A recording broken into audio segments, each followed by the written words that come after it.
Parlons un peu des tests hivernaux à Bahreïn, du moins des voitures, de leur technique et même de leur fonctionnement pour le moins un peu compliqué, parce que clairement, il y a une équipe qui a voulu révolutionner la révolution technique, et si vous avez regardé ou ouvert jeudi matin Instagram ou Twitter, vous savez très bien de qui je veux parler, alors forcément on va revenir sur la Mercedes, la W13, mais aussi des évolutions et problématiques techniques que l'on a pu voir lors de ces 3 derniers jours de test à Bahreïn. Bonjour à toutes et à tous, j'espère que vous allez bien, et comme je vous ai dit, on va parler technique. Ça ne sert pas vraiment à grand chose de parler du classement parce que ça ne donne pas vraiment la vraie hiérarchie qu'on aura cette saison. La raison, c'est que les voitures ne roulent pas toujours avec les mêmes pneus, elles n'ont pas le même nombre de kilos d'essence dans leur réservoir, ça on ne le sait pas, ni même le poids qu'il y a dans la voiture, dans l'objectif purement de cacher son jeu. Et en parlant de kilos, on va commencer par ça d'ailleurs, tiens, parce qu'il a encore augmenté. Comme si les F1 ne pesaient pas déjà assez lourd. Pour résumer, l'année dernière, la voiture avec le pilote à l'intérieur devait peser 752 kg. Si je saute quelques étapes pour arriver au poids de la nouvelle réglementation, on était censé être à un poids de 795 kg. Et ça, sans carburant. Puis pendant les tests, hop, 3 kg de plus, passant le tout à 798 kg. Calcul mental. La majorité des équipes, sauf McLaren et Alfa Romeo, n'ont pas réussi à atteindre ce chiffre. Elles étaient toujours au-dessus. Les autres écuries, donc la majorité, ont demandé à avoir une marge. Et donc le poids de 3 kg a été le meilleur compromis pour l'ensemble de la grille. Parce qu'il faut savoir que réduire la masse d'une voiture, ça coûte très cher. Et avec les budgets limités, ce n'est pas non plus super simple. D'ailleurs, l'augmentation du poids global de la voiture par rapport à l'année dernière est due au renforcement des sécurités et aux nouveaux pneus de 18 pouces et bien sûr aux enjoliveurs d'une beauté incroyable. Le fait d'avoir une monoplace de plus en plus lourde impacte forcément les performances, la rapidité et en soi c'est quand même un peu dommage pour McLaren et Alfa Romeo qui visiblement, eux, avaient trouvé une solution. Petit 2, le marsouinage, le porpoising, qui est toujours là. Même si les écuries avaient dit à la fin des tests à Barcelone que normalement une solution devrait être trouvée à Bahreïn. Bah, c'est pas vraiment le cas encore. Je vous avais demandé sur Instagram et Twitter si vous posiez des questions par rapport au test, et justement cette problématique fait partie de vos interrogations. Alors pour ceux qui prennent en route un peu tout ça, petit rappel du marsouinage avec le TikTok que j'avais fait justement sur ce sujet. Ces derniers jours, t'as sûrement dû voir passer cette vidéo. Alors non, Charles Leclerc ne danse pas dans sa voiture, c'est ce qu'on appelle le phénomène de porpoising en anglais, et en français de marsouinage, de pompage, de rebond ou encore de tangage. Ça fait beaucoup de mots. Alors pourquoi les voitures oscillent-elles de cette manière? Eh bien c'est dû à l'effet de sol. Si tu regardes en dessous de la voiture, il y a des sortes de tunnels appelés tunnels Venturi, permettant d'attirer la voiture vers le sol avec la rapidité des flux d'air qui passent, enfin bref, d'avoir de l'adhérence. Et lorsque ce flux d'air se bloque à cause d'un contact avec la voiture et le sol, ou bien un changement de pression par exemple, eh bien la voiture perd cette adhérence, cet appui, donc elle se rehausse. Et tout d'un coup, elle va reprendre cet appui et se rabaisser. Et ainsi de suite. La voiture va faire des rebonds jusqu'à ce que le pilote ralentisse. Et on peut aussi dire que l'air se décroche. Mais je te rassure, ce phénomène se passe dans les lignes droites à haute vitesse et pas dans les virages. Vous l'avez compris, c'est à cause de l'effet de sol. Les voitures sont tellement proches de la piste et rigides comparées à la saison dernière que ce phénomène mais pour le moins logique. Alors ce qu'on a pu voir sur globalement toutes les voitures, ce sont des tirants, des tiges métalliques si vous voulez, placées devant le pneu arrière pour jouer avec la flexibilité, pour maintenir cette voiture qui ne fait que sauter et aussi pour ne pas avoir ce plancher qui touche le sol. Parce que si elles touchent toutes le sol et qu'elles se suivent toutes pendant la course, bonjour les fontaines scintillantes et happy birthday, vous aurez jamais vu autant d'étincelles. Et justement ce système de tirant normalement devrait être imposé par la FIA prochainement, qui d'ailleurs ne va pas rigoler avec la flexibilité cette année. Les équipes peuvent aussi modifier leur fond plat, qui n'est pas vraiment très plat d'ailleurs, ou aussi modifier les réglages des suspensions. Enfin bref, c'est un compromis à trouver comme d'habitude. Pas sûr que le porpoising disparaisse complètement, parce que pallier à ce phénomène, c'est aussi peut-être une perte de performance, et ce n'est pas vraiment ce que les équipes recherchent. Alors ce sera à la limite du raisonnable et de l'acceptable pour le pilote, du moins pour le moment. Il faut d'ailleurs aussi le dire et le rajouter, le virage numéro 1 du circuit de Shakir est très bosselé, et les principales images de rebond que l'on a pu voir, c'était à cet endroit-là. Donc forcément, l'effet est accentué. Certaines équipes disent que le problème est réglé, d'autres pas totalement. En résumé, on verra l'évolution de ce phénomène au fur et à mesure du temps. Et d'ailleurs, question légitime, pourquoi les équipes ne l'ont pas vu en soufflerie? Eh bien, l'environnement est beaucoup plus sain dans ce contexte et c'est donc compliqué à reproduire. Petit 3, McLaren est venu à Bahreïn sans ses freins.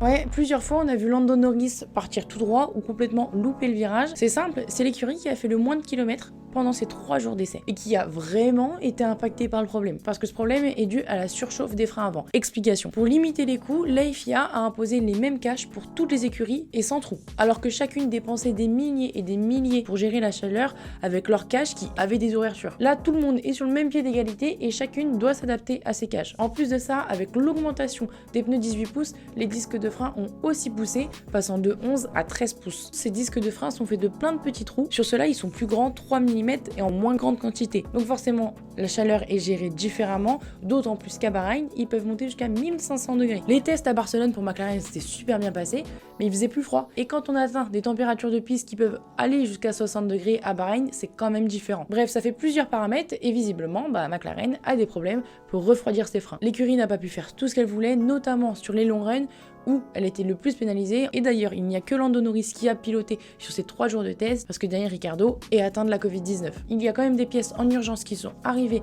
de l'Angleterre, mais le directeur d'équipe Andreas Hildel l'a dit, ce n'est que cette semaine avant le premier Grand Prix de la saison qu'ils vont pouvoir trouver une solution avec plus de pièces. Du moins, on espère pour eux. Ce problème me permet d'enchaîner sur les freinages qui sont quand même assez différents avec ces nouvelles monoplaces.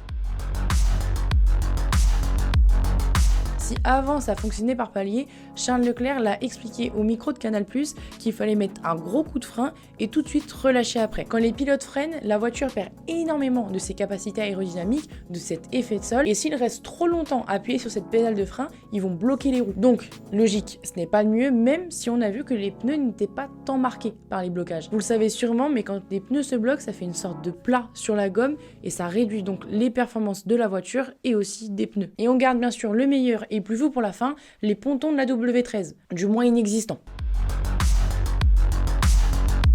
Les pontons, ce sont les côtés de la voiture. Et cette nouvelle version de la Mercedes a suscité énormément de questions de votre part. Pourquoi ils ont enlevé les pontons? Est-ce qu'il est conforme? Où sont les radiateurs? Est-ce que ça va marcher? Pourquoi c'est aussi différent des autres? Les entrées d'air des pontons sont devenues très fines. Et on a rarement vu ça quand même en F1. Ensuite, et ce qui a quand même fait beaucoup grincer les dents les autres écuries, ce sont les supports des rétroviseurs. En fait, ce sont les structures d'impact latérales obligatoires. Généralement, elles sont déjà intégrées au ponton, donc d'une certaine manière, on ne les voit pas. Sauf qu'ici, les pontons sont en retrait, ils sont derrière. Et le problème, c'est l'appui aérodynamique que ces structures génèrent. Parce qu'elles ont quand même un profil d'aile. Mais en même temps, elles sont obligatoires. C'est toute la magie de l'interprétation du règlement technique. Les pontons sont donc pratiquement inexistants. Le carénage s'écrase à l'intérieur, donnant l'effet d'une monoplace qui se recroqueville sur elle-même. Si vous avez aussi ouvert Twitter, vous avez sûrement dû voir que certains la comparaient à une canette écrasée. Et j'allais aussi oublier ces petites ailettes qui sont fixées sur les structures d'impact latérales et qui sont génératrices de vortex. Est-ce que c'est légal ? La FIA pour l'instant n'a pas dit le contraire. Puis avec un tel changement de réglementation technique, une nouvelle ère, quel serait l'intérêt de Mercedes d'aller tester des choses illégales? Où l'objectif premier est d'essayer de comprendre le fonctionnement de cette voiture très compliquée. Puis la conception de cette voiture, c'était ça à l'origine. Ils ne l'ont pas préparée en 2 semaines. À Barcelone, sous le capot, et c'est confirmé, c'était exactement la même disposition qu'il y avait à Bahreïn. Rien n'a changé. Donc Mercedes avait bien sûr prévu son coup. Maintenant, avec une voiture aussi compacte, aussi fine, où sont placés les radiateurs, mais aussi comment refroidir le tout avec ces entrées d'air aussi fines. Le moteur Mercedes permet une philosophie de voiture comme celle-là, parce qu'il produit beaucoup moins de rejet d'air chaud comparé aux autres. Pour ce qui est de la disposition des radiateurs, c'est compliqué d'avoir une photo aussi claire là-dessus. On peut supposer qu'une partie des radiateurs serait placée dans l'axe central de la voiture. Puis d'ailleurs, il y a aussi ces ouïes qui jouent en fait sur ce côté de refroidissement et permettent un gain de place et cette forme assez spectaculaire. Williams aussi a d'ailleurs des pontons assez courts, assez fins, pas aussi exagérés, bien sûr, j'ai crié, pas aussi exagérés bien sûr que la Mercedes, mais qui plongent. Alors l'objectif dans cette voiture, c'est de réduire la résistance à l'air, la traîner pour gagner en performance, en rapidité, pour avoir la meilleure vitesse de pointe. Maintenant, est-ce que ça marche ? Ça, c'est une autre histoire. On le sait, Mercedes et Hamilton font toujours le même coup à chaque début de saison. C'est difficile à piloter, etc. et tout ce qui s'ensuit. Mais bon, quand Lewis monte dans la voiture, ce n'est pas non plus extra. Le problème de marche-ménage est vraiment présent. Par exemple, elle n'est pas très simple à piloter. Parce que c'est un septuple champion du monde qui fait beaucoup d'erreurs. Honnêtement, dire qu'ils ont parié sur le bon concept, c'est compliqué à dire pour l'instant. Par contre, on ne peut pas l'enlever à Mercedes. La recherche de l'innovation est toujours très surprenante avec eux. Mais comme je vous ai dit, c'est facile de brouiller les pistes en augmentant le poids de la voiture. Donc difficile de prédire leur positionnement en course ou même une hiérarchie. Tout comme de placer Ferrari en tant que favori. Néanmoins, les voir parcourir le plus de kilomètres sur la globalité de ces essais hivernaux prouve la forte fiabilité de la Scuderia. Donc réponse la semaine prochaine à Bahreïn pour nous.